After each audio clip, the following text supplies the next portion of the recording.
Good morning, everyone. Magandang umaga po sa kanilang lahat.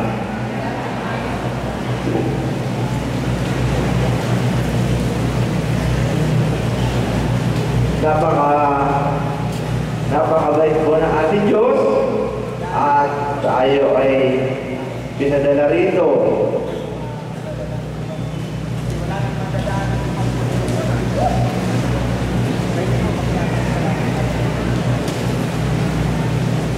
Sabi ko nga kanina, in my introduction, tayo po ang mga taong walang inaasahan kung hindi ang Diyos. Tayo po ang nananampalataya sa Kanya at umaasa na tayo ay makakatanggap ng kagalingan.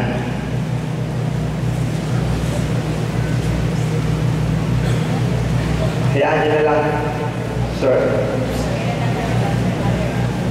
We cannot stop them anymore.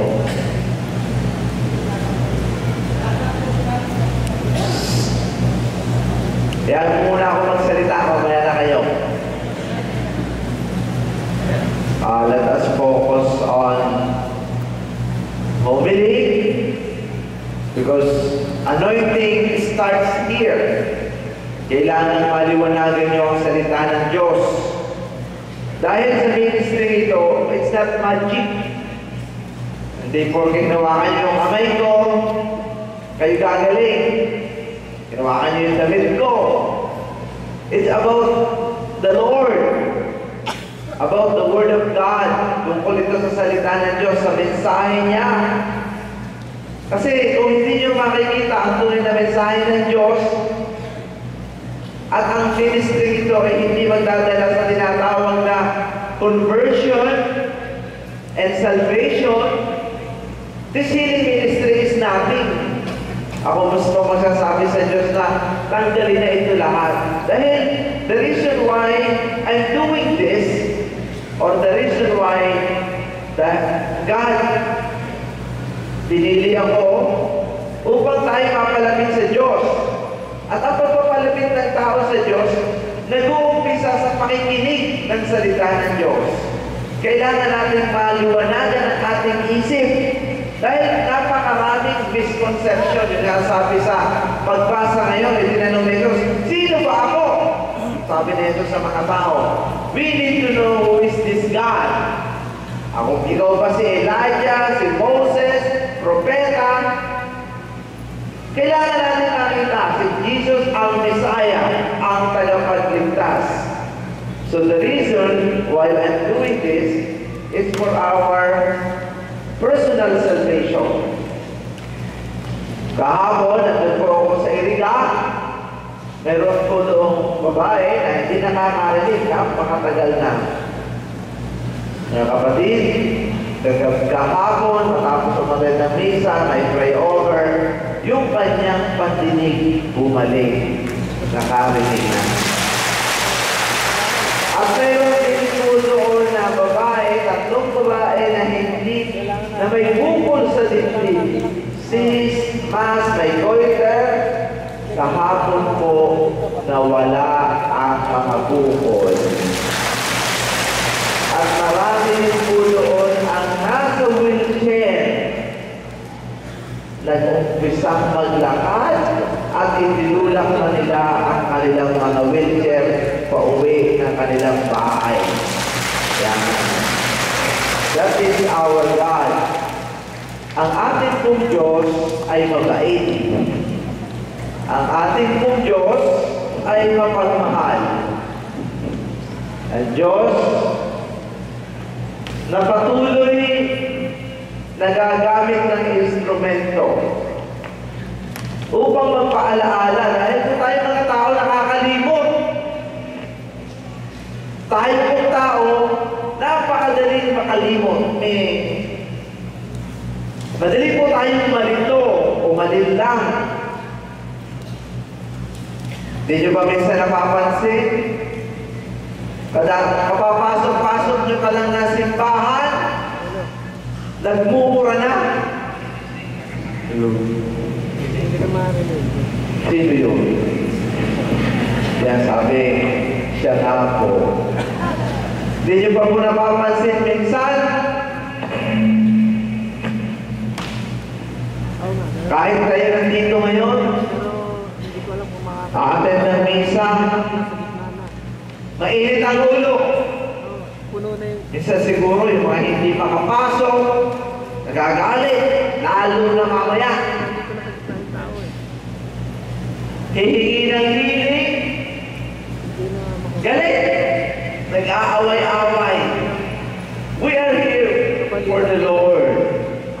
At kahit nasaan pa kayo, pagagalingin tayo ng Diyos.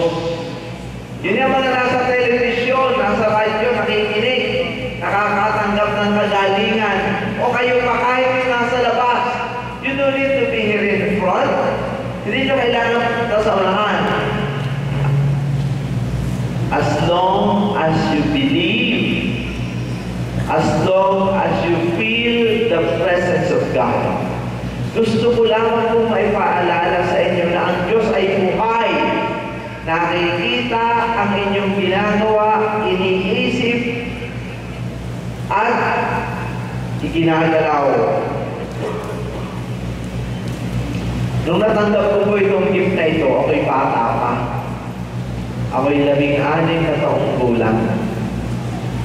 Nung nakita ko ang lumpo sa labas ng simbahan ng Quiapo, ako po ay nagsimba.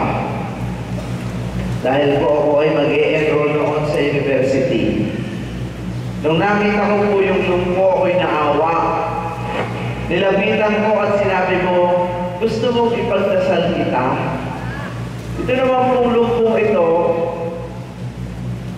umoo. Nung ipinagdadasal ko po itong babae na ito, hindi ko naman po inisip na siya ay makakalakad. Dahil bata pa ako at hindi ko po ako nakakakita ng lumpo na makakalakad matapos i-pray. Nung ipinray ko po siya, ipinray ko siya ng isang ama namin, ang Panginoong Maria, isang luwalhati. Alam niyo po ba, yung lumpo ay biglang tumayo at naglakad. Natakot po ako. Simula po noon, ipinagdadasal ko sa Diyos na tanggalin sa akin o alisin itong gift na ito dahil hindi ko alam ang aking gagawin. Hanggang sa ako'y naging engineer, ako'y naging chemical engineer, hanggang sa ako'y nagtrabaho, hanggang sa ako'y nag-abroad. Doon po ako nanirahan sa Canada.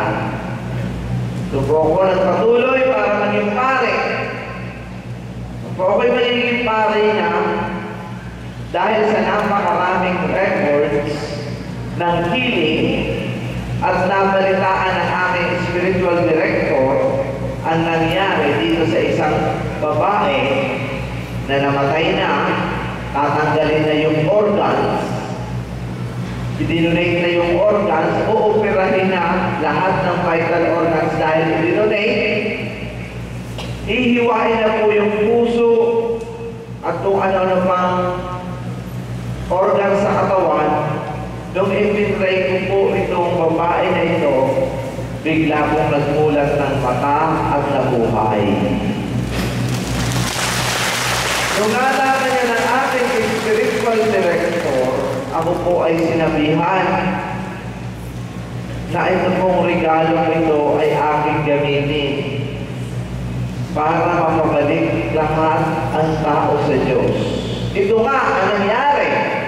Tuwi po ako magmimisa kahit sa ang panig ng mundo, kahit ito'y sa Africa, sa Ireland, sa Roma, talaga naman ganito ang tao. Punong-puno ng tao, nag-uumapaw, kahit hindi Katoliko, kahit Muslim, kahit Hindu, kahit reyna, kahit hari, kahit presidente, umaasa sa Diyos. Makapangyarihan ang Diyos, kaya po ako'y nandito. At ipinaalam sa inyong lahat, lalo-lalo na sa mga may sakit, huwag po kayong maaaburido. Huwag po kayong maiinip at mababagot, at huwag niyong na kayo ay wala ng kwentang tao dahil ikaw ay hindi makalakad, dahil ikaw ay nasa wheelchair, dahil ikaw ay na-stroke, dahil ikaw ay may heart ailment. Hindi po totoo yan. Wala kayong nagbago sa inyo. Gusto po ng Diyos na mabatid ninyo na kayo'y mahal na mahal niya. Nasa gitna ng inyong paghihirap, hindi kayo nag-iisa. At kahit kayo may sakit, kayo may magagawa. Pwede pa kayong makagawa ng mabuti sa kapwa, lalo-lalo na ang magdasal. Alam niyo po ba, isang bagay ang aking napatunayan sa ministry kong ito, na ang panalangin ng may sakit ay napakamakapangyarihan. Kung kayo ay may problema at may kakilala kayong may sakit, puntahan niyo siya at sabihin niyo, pwede ba ipagdasal mo ako? Minsan iisipin ng may sakit, bakit ako magdadasal sa iyo kung wala na kailangan ng dasal? Karamihan sa may sakit, may oras ng magdasal. Ginagatok ang inyong puso. Alam niyo, pagka po ako'y may problema, ang nilalapitan ko may sakit dahil ako marami akong problema. Marami pong mga intrigero at intrigera sa aking buhay. Pero isang bagay ang aking napatunayan. Ang mga taong nagdarasal, hindi na pinapabayaan ng Diyos.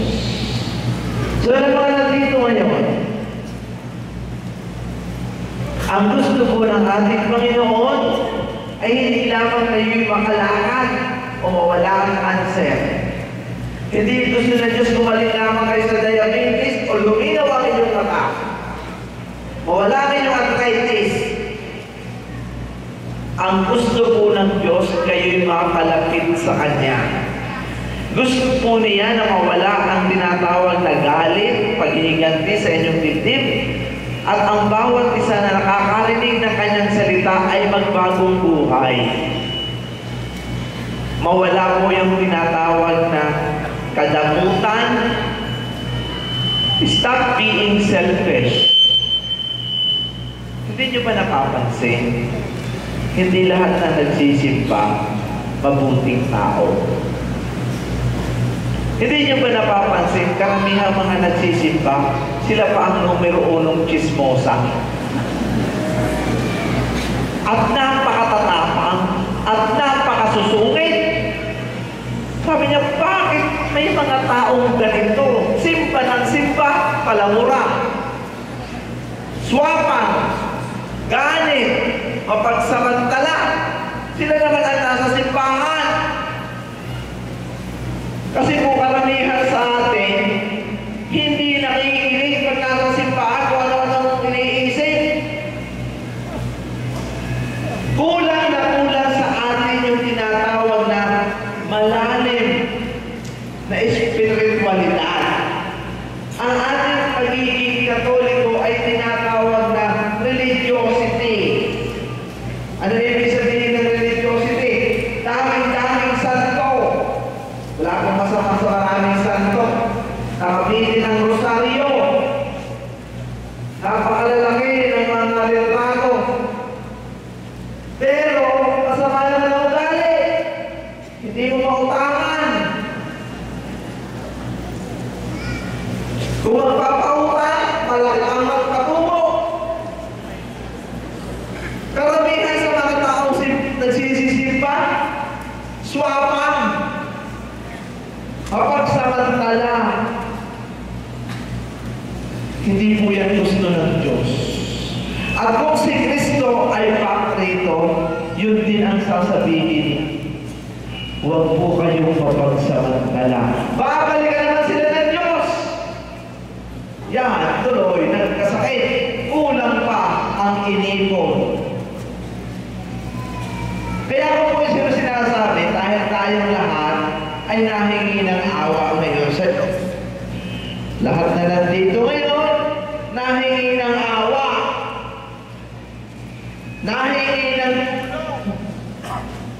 Ang sabi ng Diyos, gusto mong tulungan kita? Gusto mong maawa ako sa iyo? Maawa ka rin.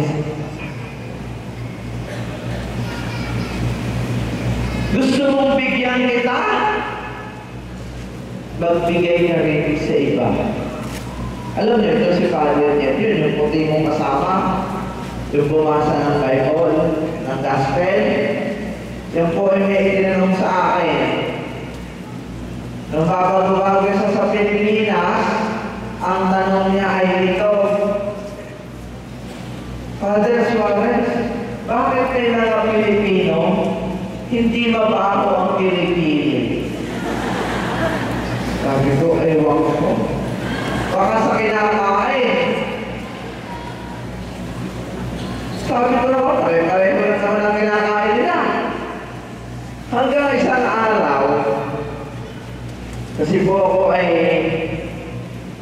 naiinis sa basura. Ayaw kong makakita ng basura. So sa lugar namin, kita ko ng expert sa waste management kung ano ang gagawin sa basura para hindi nagkalat at para maayos. Ano pa? Habang nagbibigay ng seminar itong babaeng ito, ang itinanong ko ito, paano hindi mamamaho ang basurang sinasabi mo, yung biodegradable mo, yung mga nabubulok, kung pagsasama-samahin ko, ilalagay ko na sa likod ng bahay. Ang sabi niya ay ito, kailangan may erosion. May napapasukan at natalabasan ng hangin. Gayon pala. Ang tao pala, kung ayaw mabaho ang kilikili, kailangan lumalabas at pumapasok ang hangin dito. So yung mga taong madadamot, yung nakaganyan lagi, hindi marunong bumunot, kabig na lang ng kabig, mababaho ang kilikili ng mga yan. Huwag kayong tatabi. Pero yun naman marunong magbigay, marunong mag-share, nalalabas at napapasok ang hangin, mabango. Yan, palatandaan yan. Mayroon pa akong isang na-discover dito sa healing ministry. Ano yun? Taas nga dito ang kamay na ayaw magka-cancer. Yung ayaw. Yung ayaw magka-cancer, taas ang kamay. Pagkakataon nyo ng taas ang inyong mga kilikili yan. O, palakpakan natin ay Diyos. May nalaman po ako dahil mayroong isang lugar na nagkakagulo ngayon sa mga oncologist, yung mga doktor na dalubhasa sa cancer. Dahil may isang lugar, Lesotho, walang cancer. Alam nyo, ito ay hindi sa kinakain at hindi rin sa genes. Kaya walang cancer doon. Alam ko, ang napatunayan nila, kaya walang cancer ang nakatira doon. Bawal doon ang chismosa. So sa mga nandito, kung ayaw nyo magka-cancer, pag may lumapit sa inyong chismosa, ito ang sabihin nyo, para ko ng awa, umalis ka na dito, ayaw kong magka-cancer. Pero kung gusto nyo naman magka-cancer at mag-metastasize, umalan, impitahin nyo yung mga chismosa sa bayan ninyo at lingapin ninyo lahat ng chismis. Magkaka-cancer kayo. And it makes sense to me. Dahil ang antidote ng cancer ay ano? Word of God. Ang salita ng Diyos ay nakapagpapagaling. Ang salita ng loob. Ang salita ng Diyos nakakapagbigay ng inspirasyon at direksyon sa buhay. Pero minsan isipin niyo ito, bakit kadalasan tayo nakakatagal ng pakikipagkwentuhan 1, 2, 3 oras, pero pagka sa Panginoon tayo'y pinakaman? Pagka Diyos na ang pag-uusapan, 15 minuto ayaw na, palitan na ang topic. Bakit? Dahil ayaw ng demonyo na mapapalapit tayo sa Diyos. Dahil ang taong napapalapit sa Diyos, gumaganda ang buhay. Nagkakaroon ng direksyon, umaaliwalas ang pag-iisip at gumagaan ang dibdib. Nawawala ang galit, paghihiganti, natututong dumamay, at nakikita ang kanilang misyon. Mga kapatid, karamihan sa tao, kaya hanggang ngayon, hindi pa kontento, kulang pa ang kanilang kaligayahan dahil hindi pa sila naglilingkod sa Diyos. Subukan ninyong maglingkod sa Diyos, mga kapatid. Magbabago ang inyong buhay. Ang inyong mga sakit, glaucoma, cataract, arthritis, na-stroke, madali yan. Madali lang po yung panalingin ng Diyos. Kung tayo ay magdadasal at kung tayo ay makakaramdam ng kanyang pagmamahal, sa oras na ito mismo, gagaling ang inyong mga karamdaman. Amen.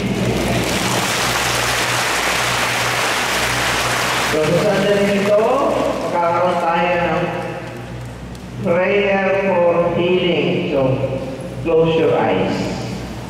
Dito pa lamang marami na ang makagaling. Close your eyes at ilagay niyo yung kanang kamay sa parte na may sakit. Mapagpalang Ama, tinawag mo po ang lahat ng ito na nandito ngayon na sa inyo ay umaasa upang makatanggap ng kagalingan. Marami po dito may sakit sa puso. Tanggalin mo po ang mga baratong ugat sa kanilang katawan. Yung mga malabo ang mata, may arthritis, may glaucoma, may cataract, may gout, may rheumatism. Lord, touch them. Yung mga may cancer, marami po dito may lung cancer, breast cancer, prostate cancer. Lahat ng cancer, Panginoon, pagpalain niyo po at ipuin at pagalingin sila lahat. Yung mga may bukol sa dibdib, may cyst, may mass, sa likod, sa batok, Panginoon, tanggalin mo. Ngayon din, yung po mga na-stroke, nangihina, hindi makalakad. Yung po mga nadidepress, marami po dito, may depression, may goiter, malungkot ang buhay. Yung mga may financial problem, yung pong hindi magkaanak, hindi makalakad. Lord, basbasan mo sila. Kung masakit ang likod, balikat, tuhod, balakang, ulo, may mga migraine, may mga asthma, skin allergy.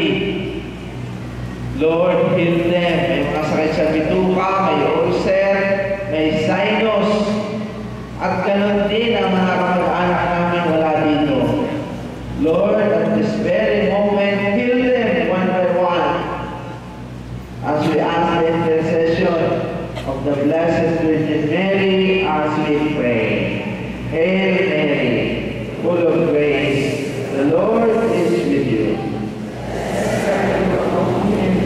And blessed is the fruit of your womb, Jesus. Holy Mary, Mother of God, pray for us.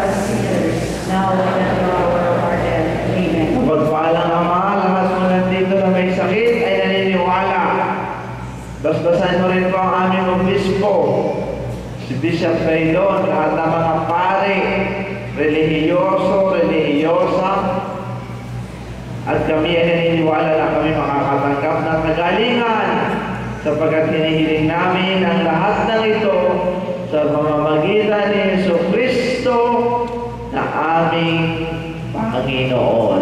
Amen. Amen. Palakpakan natin ang Diyos sa kanyang pagpapagaling sa ating lahat. Tayo po ay dadako sa pangalawang bahagi ng misa, ang Liturgy of the Eucharist.